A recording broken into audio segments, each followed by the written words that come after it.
ओम नमो भगवते वासुदेवाय नमः। आइए सुनते हैं आगे की कथा। मुनिन ने पूछा, द्विश्रेष्ठ, जहाँ काष्ठ प्रतिमा के रूप में साक्षात भगवान नारायण विराजमान है, वह पुरुषोत्तम क्षेत्र किस देश में है?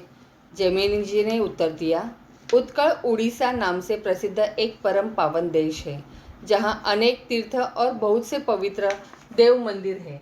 वह प्रदेश दक्षिण समुद्र के तट पर बसा हुआ है। उसमें रहने वाले पुरुष सदाचार के आदर्श है। वहाँ के ब्राह्मण उत्तम आचार और स्वाध्याय से संपन्न हो सदा यज्ञ कर्म में संलग्न रहते हैं। सृष्टि के आदि में यज्ञ और वेदाध्य धन की प्रवृत्ति वहीं से होती है। अतः वहाँ के निवासी ब्राह्मण वेद शास्त्रों के प्रवर्तक है। उस देश को 18 विद्याओं की निधि बताया गया है। वहाँ भगवान नारायण की आज्ञा से घर घर में लक्ष्मी का वास है। उस देश के निवासी मनुष्य लज्जाशील, विनयी, चिंता तथा रोग से रहित, पिता माता के सेवक, सत्यवादी तथा विष्णु भक्त होते हैं। वहाँ कोई भी ऐसा पुरुष नहीं होगा जो विष्णु का भक्त एवं आस्तिक न हो। उस देश के सब लोग परोपकारिक होते हैं। लोभी, दुष्ट और शठ मनुष्यों का वहाँ सर्वथा अभाव है। उस प्रदेश के लोग दीर्घजीवी होते हैं। स्त्रियां पतिव्रता, सुशीला, धर्मपरायणा, लज्जा और सदाचार से विभूषित, रूपवती, सब प्रकार के आभूषणों से अलंकृत तथा कुल, शील और वय के अनुसार आचार विचार का पालन करने वाली होती है। वहाँ के क्षत्रिय भी अपने कर्तव्य का पालन करते हैं। वे सबके सब प्रजा की रक्षा में व्रत में दीक्षित होते हैं। दान देने में उदार और सब शास्त्रों के ज्ञान में निपुण होते हैं। सदा अधिक दक्षिणा वाले यज्ञों का अनुष्ठान करते हैं। उनकी यज्ञ वेदियाँ सदा प्रज्वलित रहती है तथा सुवर्ण भूषित युग शोभा पाते रहते हैं।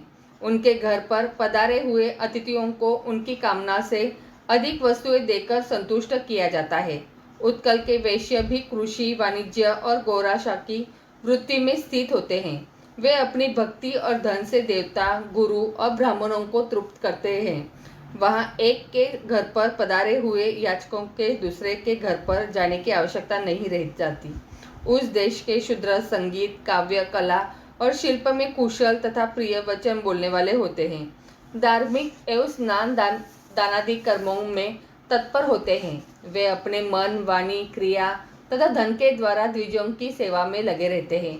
वहाँ वर्ण संस्कार जाति के लोग भी अपने अपने धर्म में स्थित होते हैं। ऋतुएं विपरीत भाव नहीं धारण करती। मेघ असमय में वर्षा नहीं करते। खेती को हानि नहीं पहुँचती। हवा का भी कष्ट नहीं होता तथा प्रजा को भूख की पीड़ा नहीं सहन करनी पड़ती। अकाल और महामारी का प्रकोप नहीं होता।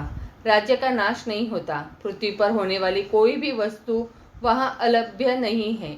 यह वह सब देशों में श्रेष्ठ उत्कल दक्षिण समुद्र में मिलने वाली ऋषिकुल्या नदी तक पहुंचकर स्वर्ण रेखा और महानदी के बीच में जो देश प्रतिष्ठित है वही उत्कल है। इस पवित्र प्रांत में बहुत से उत्तम क्षेत्र है। सत्ययुग में इंद्रगुम्न नाम से प्रसिद्ध एक श्रेष्ठ राजा हो गए हैं। उनका जन्म सूर्यवंश में हुआ था। वे ब्रह्मा जी से 5वीं पीढ़ी नीचे थे। राजा इंद्रगुम्न सत्यवादी, सदाचारी, शुद्ध तथा सात्विक पुरुषों में अग्रगण्य थे। प्रजा को अपनी संतान समझकर सदा न्यायपूर्वक उसका पालन करते थे। वे आध्यात्मिक ज्ञान में कुशल, शूर, समर विजयी, सदा उद्यमशील, ब्राह्मण पूजक तथा पितृभक्त थे। 18 विद्याओं में दूसरे बृहस्पति के समान प्रवीण थे। ऐश्वर्य में देवराज इंद्र तथा कोष संग्रह में कुबेर की समानता करते थे। रूपवान, सौभाग्यशाली, शीलवान, दानी, भोगी, प्रिय वक्ता, समस्त यज्ञों का यजन करने वाले तथा सत्य प्रतिज्ञ भी थे। उनमें भगवान विष्णु की भक्ति थी। सत्य भाषण का गुण था। उन्होंने क्रोध और इंद्रियों पर विजय प्राप्त कर ली थी। वे श्रेष्ठ राज सुयज्ञ तथा सहस्त्रों से अश्वमेध का यज्ञ का अनुष्ठान कर चुके थे। संसार बंधन से मुक्त होने की इच्छा रखकर सदा धर्मचरण में ही लगे रहते थे। इस प्रकार वे सर्वगुण संपन्न राजा इंद्रगुम्न समूची पृथ्वी का पालन करते हुए मालव देश में विख्यात और समस्त रत्नों से संपन्न द्वितीय अमरावती के समान सुशोभित अवंत नाम वाली नगरी में निवास करते थे। वहां रहते हुए राजा ने भगवान विष्णु में मन, वाणी और क्रिया द्वारा परम अद्भुत एवं उत्तम भक्ति बढ़ाई। एक दिन भगवान लक्ष्मीपति की पूजा के समय देव पूजा गृह में बैठे हुए राजा ने अपने पुरोहित से आदरपूर्वक कहा, आप उस उत्तम क्षेत्र का पता लगाइए जहाँ हम इसी क्षेत्र नेत्र से साक्षात भगवान जगन्नाथ का दर्शन करें। वैष्णव राजा के ऐसा कहने पर पुरोहित जी ने तीर्थयात्रियों के एक झुंड को देखकर उनसे प्रेम पूर्वक कहा, तीर्थों में विचरने वाले तथा तीर्थों का ज्ञान रखने वाले धर्मात्मा पुरुषों, हमारे महाराज जो आज्ञा देते हैं उसे तुम लोगों ने सुना है क्या? तुम में से किसी को उत्तम तीर्थ का पता है क्या? उनका अभिप्राय समझकर उन यात्रियों में से एक व्यक्ति जो बहुत तीर्थों में घूम चुका था और अच्छा वक्ता था, राजा के पास हाथ जोड़कर बोला, राजन, मैंने बचपन से ही अनेक तीर्थों में भ्रमण किया है। भारतवर्ष में ओडू नाम से प्रसिद्ध एक देश है। उस देश में दक्षिण समुद्र के तट पर श्री पुरुषोत्तम क्षेत्र है, जहाँ नीलाचल नामक एक पर्वत है। वह सब ओर से वनों द्वारा घिरा हुआ है। उसके बीच में कल्प वृक्ष है, जिसके पश्चिम भाग में रोहिन कुंड है। वह भगवान की करुणा रूप जल से भरा हुआ है, जो स्पर्श करने मात्र से ही मोक्ष देने वाला है। उसके पूर्वीय तट पर इंद्र नीलमणि की बनी हुई भगवान वासुदेव की प्रतिमा है, जो साक्षात मोक्ष प्रदान करने वाली है। उस कुंड में स्नान करके जो भगवान पुरुषोत्तम का दर्शन करता है वह मुक्त हो जाता है। वहाँ शबर दीपक नामक एक श्रेष्ठ आश्रम है, जो भगवत दिग्रह से पश्चिम दिशा में स्थित है। उस आश्रम से एक पगडंडी का रास्ता है, जिससे भगवान विष्णु के स्थान तक जा सकते हैं। वहाँ शंकर चक्र गदाधारी साक्षात भगवान जगन्नाथ विराजमान है। वे करुणा के समुद्र है। दर्शन मात्र से ही सब जीवों को मुक्ति प्रदान करते हैं। राजन, देवादिदेव जगन्नाथ जी की प्रसन्नता के लिए मैंने 1 वर्ष तक पुरुषोत्तम क्षेत्र में निवास किया। मैं महामूर्ख था, परंतु उनकी कृपा से इस समय 18 विद्याओं में प्रवीण हो गया हूँ। मेरी बुद्धि भी निर्मल हो गई है, जिसे भगवान विष्णु के सिवा और कुछ मैं नहीं देखता। तुम सदैव दृढ़ता पूर्वक उत्तम व्रत का पालन करने वाले विष्णु भक्त हो, इसलिए तुम्हारे पास आया हूँ। मैं तुमसे इस समय धन अथवा भूमि नहीं मांगता, केवल इतना ही कहता हूँ कि मेरी इस बात को झूठ न मानकर वहाँ पुरुषोत्तम क्षेत्र में निवास करने वाले भगवान लक्ष्मीपति का भजन करो। यो कहकर वह जटाधारी यात्री सबके देखते देखते शीघ्र अंतर्ध्यान हो गया। इससे राजा को बड़ा विस्मय हुआ। वे व्याकुल होकर पुरोहित से बोले, यह अलौकिक वृत्तांत अलौकिक पुरुष से ही सुना गया है। अब मेरी बुद्धि जहाँ भगवान गदाधर विराजमान है, वहाँ जाने के लिए उतावली हो रही है। द्विश्रेष्ठ, मेरे धर्म, अर्थ और काम एक दूसरे के अनुकूल रहकर सदा आपके अधीन रहे। आपके प्रसाद से मैंने त्रिविगर का साधन तो कर लिया। यदि आप इस भगवत दर्शन के कार्य में भी मेरे साथ चलेंगे तो मैं आपके सहयोग से चारों पुरुषार्थों का प्राप्त कर लूँगा। पुरोहित बोले, राजन, मैं ऐसा प्रयत्न करूँगा कि हम लोग सहायकों सहित पुरुषोत्तम क्षेत्र में चलकर बच जाए। जन्म की सफलता इससे बढ़कर और क्या हो सकती है कि साक्षात भगवान लक्ष्मीपति का दर्शन किया जाए। इस समय मेरा छोटा भाई विद्यापति सब देशों में घूमने वाले दूतों के साथ वहां जाएगा और जगन्नाथ जी का दर्शन करके उस पर्वत पर सैनिकों के ठहरने योग्य स्थान का पता लगाकर शीघ्र सब समाचार ले आएगा। इससे हम लोगों का कल्याण होगा। पुरोहित की यह बात सुनकर राजा इंद्रघुम्न ने कहा, ब्राह्मण, बहुत अच्छा, अब मैं भगवान विष्णु के समीप उसी क्षेत्र में चलकर बसूंगा। ऐसा कहकर राजा ने प्रसन्नतापूर्वक अंतपुरम में प्रवेश किया और पुरोहित ने उन सब यात्रियों को यथा योग्य सम्मान देकर अपने अपने आश्रम को भेजा। फिर अपने भाई को ब्राह्मणों से स्वस्ति वाचन कराकर शुभ मुहूर्त में भेजा। विद्यापति समस्त विश्वसनीय पुरुषों के साथ पुष्प शोभित रथ पर आरूढ़ हो वहां से प्रस्थित हुआ। उसने रथ में बैठे बैठे यह विचार किया कि अहो, मेरा जन्म सफल हो गया। मेरी रात्रि मंगलमय प्रभात का दर्शन करने वाली होगी, क्योंकि मैं भगवान के उस मुखारविंद का दर्शन करूंगा जो समस्त पापों को दूर करने वाला है। श्रवण, मनन आदि साधनों से निरंतर प्रयत्न करने वाले साधक जिन्हें अपने हृदय कमल में मध्य विराजमान देखते हैं, उन्हीं भगवान चक्रपाणि को आज मैं नीलाचल के शिखर पर साक्षात शरीर धारण किए देखूंगा, जो शरीर बंधन का नाश करने वाले हैं।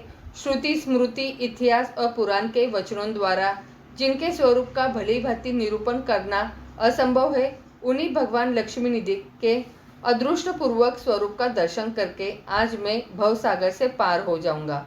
जिनके नाम संकीर्तन मात्र से उनका स्मरण करने वाले मनुष्यों के विविध पापों का संहार हो जाता है, उन्हीं अप्रमेय भगवान जगन्नाथ के नीलगिरी निवासी स्वरूप का आज मैं प्रत्यक्ष दर्शन करूंगा।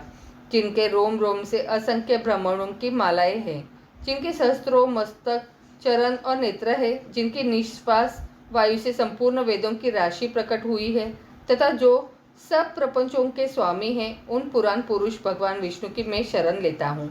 आहा, मेरा कैसा भाग्य है कि इन्हीं चक्षुओं से मैं जगत के आदिकारण भगवान नारायण का दर्शन करूंगा।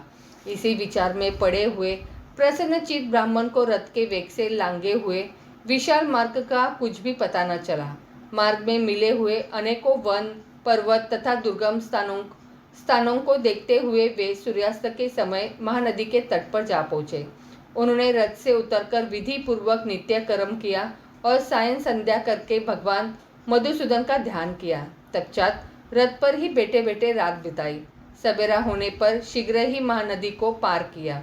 फिर प्रातःकालिक कृत्य समाप्त करके रथ पर आरूढ़ हो गोविंद का चिंतन करते हुए ही आगे को प्रस्थान किया। भगवान के निकट जाने वाले मार्ग को देखते हुए वे एकाग्र वन में पहुंचे।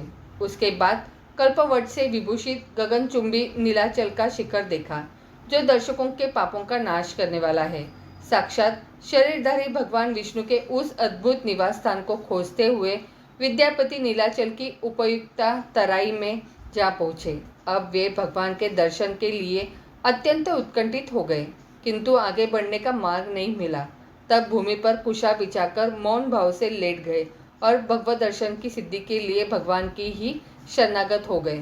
तब पर्वत से पश्चिम भगवत के विषय में बातचीत करने वाले लोगों की अलौकिक वाणी सुनाई देने लगी। तब वे प्रसन्न होकर उसी शब्द का अनुसरण करते हुए आगे बढ़े। कुछ ही दूर पर विख्यात शबर दीपक नामक आश्रम मिला। वहां उन्होंने वैष्णव भक्तों का दर्शन किया और उन्हें प्रणाम करके हाथ जोड़कर खड़े हो गए। तब विश्वासु नामक शबर भगवान विष्णु का पूजन समाप्त करके पूजा के प्रसाद से सुशोभित हो पर्वत के बीच से वहां आया। उसे देखकर ब्राह्मण को बड़ा हर्ष हुआ और वे सोचने लगे, ये श्रेष्ठ वैष्णव है, इनसे मुझे भगवान विष्णु के संबंध में दुर्लभ समाचार प्राप्त होगा। इसी विचार में पड़े हुए ब्राह्मण से शबर ने कहा, ब्राह्मण, आप कहाँ से इस वन में पधारे हैं? यह वन का मार्ग तो बड़ा दुस्तर है। आप भूख प्यास से बहुत थक गए होंगे। यहाँ सुखपूर्वक बैठिए और दीर्घ काल तक विश्राम कीजिए। ऐसा कहते हुए विश्वास वसु ने ब्राह्मण के लिए पाद्य, आसन और अर्घ्य प्रदान किया तथा विनय युक्त वाणी में पूछा, विप्रवर, आप फलाहार करेंगे या तैयार की हुई रसोई जैसे आपकी रुचि हो वैसा ही भोजन में प्रस्तुत करूंगा। भगवान, आज मेरा अहोभाग्य है, यह जीवन सफल हो गया, क्योंकि आप साक्षात दूसरे विष्णु की भांति मेरे घर पर पधारे हैं। इस प्रकार पूछने पर श्रेष्ठ ब्राह्मण विद्यापति ने कहा, वैष्णव श्रेष्ठ, फल अथवा तैयार की हुई रसोई से मेरा कोई प्रयोजन नहीं है। मैं बहुत दूर से जिस उद्देश्य को लेकर यहाँ आया हूँ उसे सफल करे। मैं अवंतीपुरी के निवासी महाराज इंद्रघुम्ना का पुरोहित हूँ और भगवान विष्णु के दर्शन की इच्छा से यहाँ आया हूँ। राजा ने मुझे यहाँ निवास करने वाले नीलमाधव श्री हरि का दर्शन करने के लिए भेजा है। दर्शन करके मैं जब तक राजा के पास इसका समाचार न पहुँचा दूंगा तब तक राजा निराहार रहेंगे। इसलिए आप मुझे भगवान विष्णु का दर्शन कराइए। आगे की कथा अगले अध्याय में।